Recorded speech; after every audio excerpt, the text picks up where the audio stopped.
Hello student, हम sociology के कुछ एमसीक्यू डिस्कस कर रहे हैं जो आने वाली सभी एग्ज़ाम्स के लिए बहुत ही इम्पोर्टेंट होने वाले हैं। सो प्लीज़ आप हमारे क्लास में बने रहिए। यदि आपने हमारे चैनल को लाइक, सब्सक्राइब और शेयर नहीं किया है तो जाके कर दीजिए। बेल आइकन को दबा के रखिए ताकि आने वाली सभी क्लासेस की नोटिफिकेशन आपको मिलती रहे। ऑलरेडी 80 एमसीक्यूज़ हम डिस्कस कर चुके हैं। रिमेनिंग एमसीक्यूज़ हम क्लास वाइज डिस्कस करते रहेंगे। Now next question is super ego based on the principle. ठीक है, जो सुपर ईगो होती है वो किस प्रिंसिपल पे बेस्ड है?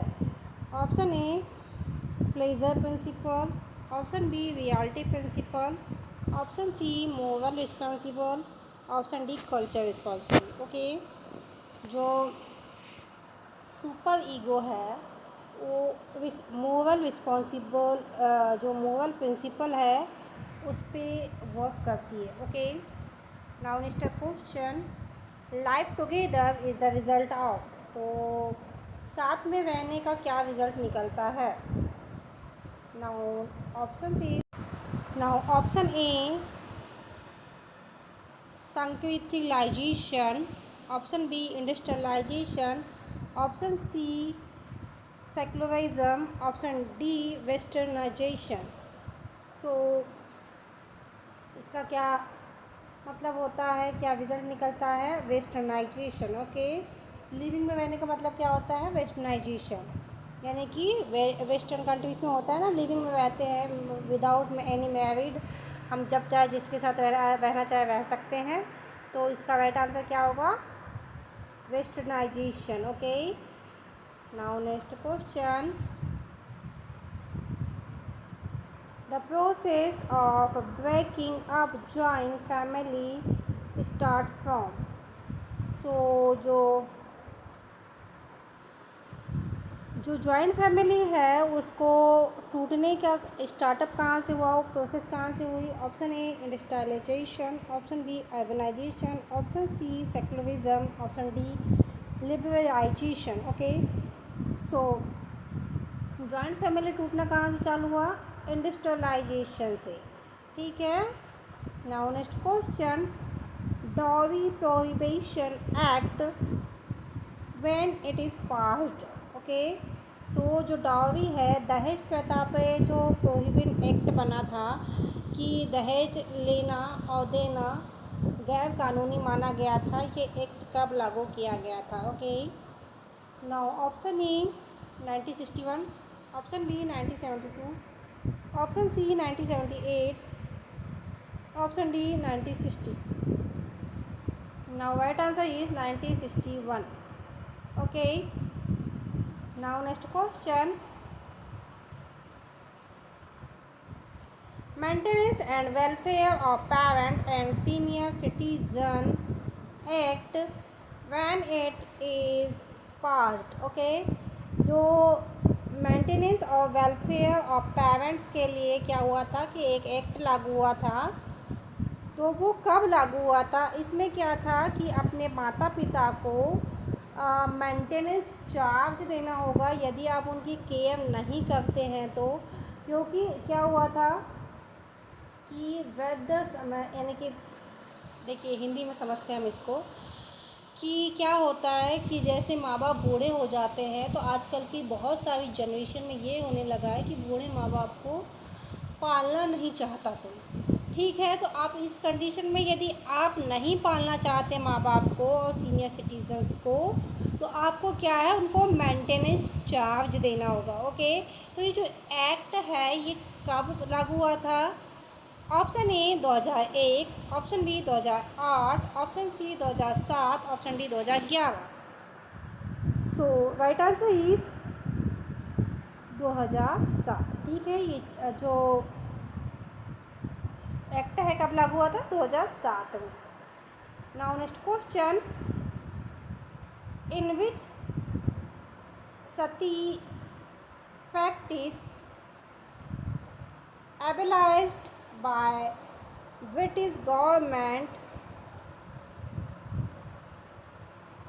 Option A 80-20, option B 80-29, option C 80-28, option D 80-50. Okay, so sati practice is अनएबलाइज्ड.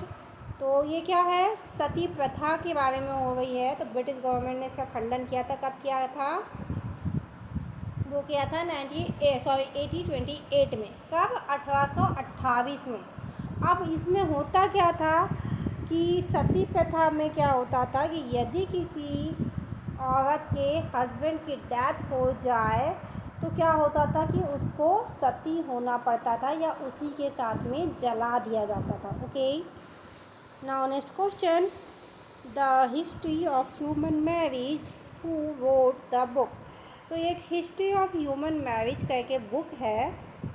इस बुक को किसने लिखा है, इसके ऑथर कौन है? ओके, सो अभी तक जो हम इसके पहले पढ़ रहे थे क्वेश्चन उतने इंटरेस्टिंग नहीं लग रहे थे, लेकिन अभी आने वाले जैसे जैसे क्वेश्चन बढ़ते जाएंगे आपको इंटरेस्टिंग लगने लगेगा. क्योंकि सोशलॉजी में हम लोग अपने कल्चर के बारे में डिस्कस करते हैं जो ऑलमोस्ट बहुत इंटरेस्टिंग है. क्योंकि हम जहाँ रहते हैं, जिनके बीच में रहते हैं, उनके बारे में स्टडी करना अपने आप में ही बहुत इंटरेस्टिंग है. ओके, सो चलिए देखते हैं हिस्ट्री ऑफ ह्यूमन मैरिज किसने लिखा है. Option A MacIver and Page 1927. Option B Westermarck 1921. Option C Durkheim 1914. Option D Kingsley Davis 1920. तो ये बुक किसने लिखा था? वो लिखा था वेस्टर्न मार्क 1921 में. किसने लिखा था? वेस्टर्न मार्क ने 1921 में. Okay, now next question, extended family as a composite from the family, who say this. Option A TB. Bottomore. Option B Ogburn and Nimkoff. Option C Emile and Durkheim. Option D none of the above. Now right answer is TB. Bottomore. Now next question, what is to identified as the old age of India. Option A 60, option B 65, option C 62, option D 58. तो ये जो कहना चाहिए कि as mark है India में है, foreign में अलग होता है. हमको फॉरेन का स्टडी नहीं करना है, हमको कहाँ का स्टडी करना है? इंडिया का. तो हम क्या बात कर रहे हैं? इंडिया की. तो इंडिया में कितने एज के लोगों को वृद्ध मान लिया जाता है? तो वो है 60. यदि एज 60 हो गई है तो you are older person. Okay, now next question, when the Hindu marriage act passed by the government. तो हिंदू मैरिज एक्ट कब पास हुआ था? Option A 1957, option B 1958, option C 1955, option D 1954. तो हिंदू मैरिज एक्ट कब पास हुआ था? 1955 में. कब हुआ था? 1955 में, 1955 में. Now next question, in which year special marriage act has passed. तो कौन सी ईयर में स्पेशल मैरिज एक्ट पास हुआ था? So right answer is option C is 1950, option B 1969, option C 1952, option D 1954. So special marriage act is passed in the year of 1954. कब हुआ था? 1954 में. Now next question, child marriage restraint act when it is passed. ठीक है, जो child marriage restraint act है, जिसमें क्या था कि जो छोटी एज के बच्चे हैं उनकी शादी पहले करवा दी जाती थी, तो उसको रोकने के लिए एक्ट बनाया गया था, चाइल्ड मैरिज रिस्ट्रेंट एक्ट. तो ये कब पास हुआ था? Option A 1927, option B 1920, option C 1929, option D 1930. Now right answer is 1929. Okay, कब बना था? 1929 में. Now next question, the family planning research program committee when it is established. तो family planning research and program committee कब establish की गई थी? So option A 1953, option B 1945, option C 1967, option D 1989. Now right answer is 1953.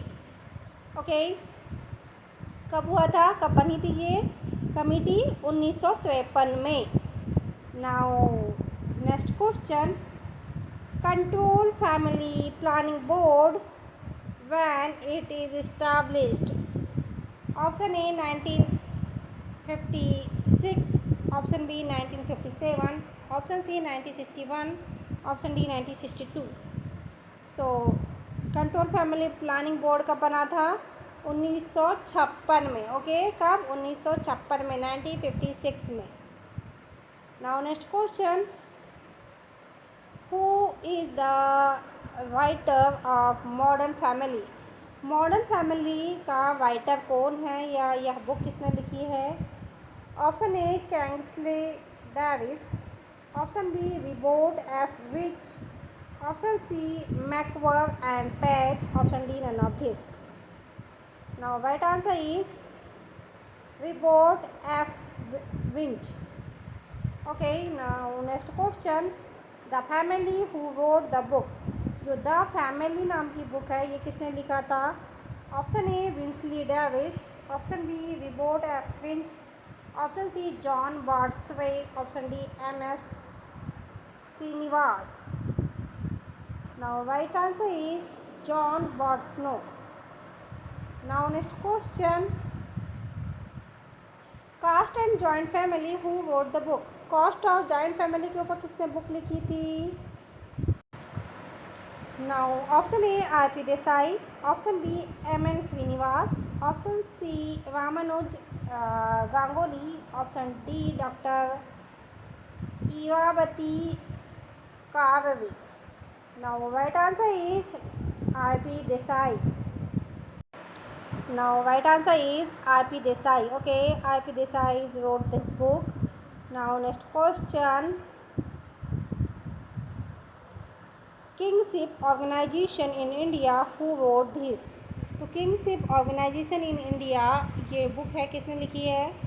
Option A R.P. Desai, option B M N Srinivasan, option C Ramanuj Ganguli, option D Irawati Kaur. Now right answer is Irawati Kaur. Now next question, in which year Central Social Welfare Board established? Option A 1956, option B 1960, option D 1953, option D 1950. Now right answer is option C 1953. Okay, now next question, family is a filling the blanks part of the society. तो family कैसा part है society का? Option A federal, option B central, option C political, option D economical. So now right answer is central. तो क्या है family? क्या है? Central part of the society. So हमने और फैमिली के बारे में सोशियोलॉजी के बारे में 100 MCQ डिस्कस किया. जो देखिए कोई भी एग्ज़ाम में मुश्किल से 4 से 5 नंबर का ये आता है, लेकिन ये 4 से 5 नंबर हमारे जो सिलेक्शन के लिए है काफ़ी इम्पोर्टेंट है. सो इनके लिए हमें बहुत मेहनत करनी पड़ेगी और पूरी सोशियोलॉजी अच्छे से पढ़नी पड़ेगी, क्योंकि सारे सब्जेक्ट का कंट्रीब्यूशन 5 मार्क्स का होता है. तो हमको सारे सब्जेक्ट काफ़ी डिटेल में पढ़ने होंगे, इसीलिए ये MCQ सोशियोलॉजी से पूरे छाड़ के निकाले गए हैं, जो आने वाली सभी एग्ज़ाम्स के लिए बहुत ही इंपॉर्टेंट रहने वाले हैं. सो प्लीज़ आप हमारी क्लास में बने रहिए. यदि आपने हमारे चैनल को लाइक, सब्सक्राइब और शेयर नहीं किया है तो जाके कर दीजिए. बेल आइकन को दबा के रखिए ताकि आने वाली सभी क्लासेस की नोटिफिकेशन आपको मिलती रहे. Thank you for watching.